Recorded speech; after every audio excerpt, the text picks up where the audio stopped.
Durkheim viewed education in terms of the social system in which it exists and believed that it usually corresponds accurately to that existing system. Society views education as the means by which it secures, in the children, the essential conditions of its own existence. Emil Durkheim argued that schools were essential for imprinting shared social values into the minds of children. He believed schools would play a central role in forming modern societies. Society can only survive if there exists among its members a sufficient degree of homogeneity. Education perpetuates and reinforces this homogeneity by fixing in the mind of the child, from the beginning, the essential similarities that social life demands. Education does this by instilling a sense of social solidarity in the individual, which involves instilling a sense of belonging to wider society. A sense of commitment to the importance of working towards society's goals and a feeling that the society is more important than the individual.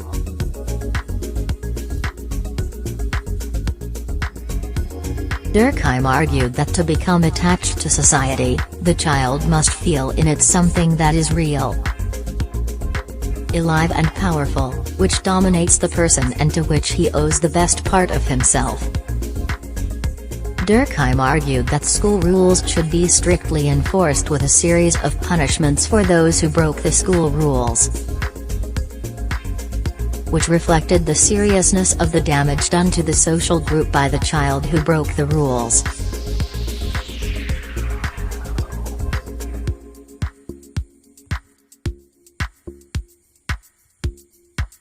Dewey introduces education in making this step. Education in its broadest sense is the means of this social continuity of life. Note that education is not about equipping individuals for life. It does educate individuals, but its purpose is social continuity.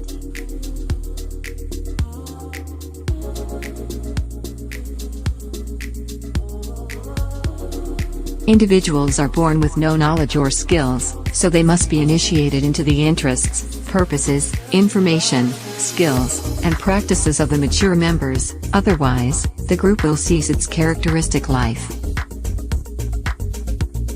The end goal is the continuing of the group's characteristic life, or avoiding its demise. The goal is not for the individual to find his or her own character in life.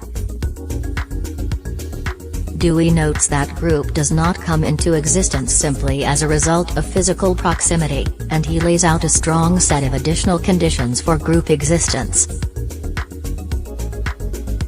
Dewey's theories helps improve the students' experiences in the classroom.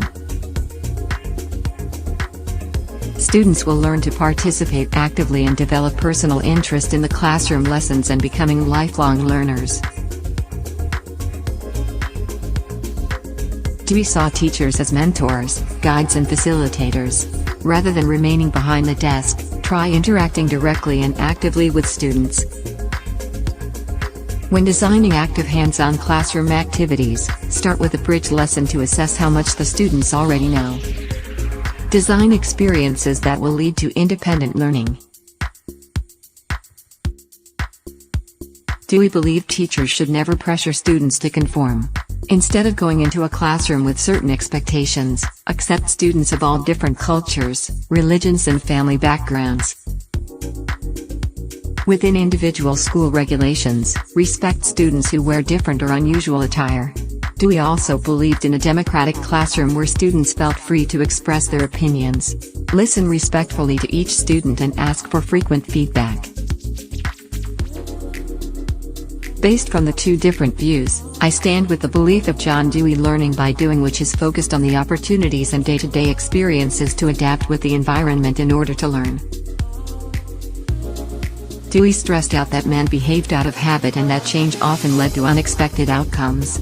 As man struggled to understand the results of change, he was forced to think creatively in order to resume control of his shifting environment. I strongly believe that as a teacher, one's failure in the past can be seen as a challenge to improve in the future. Giving equal opportunities to learners and giving the field of their specialization will make a great impact to achieve a community that we dream. Moreover, the achievements of learners are products of teachers' patience, hard work and encouragement by providing essential information.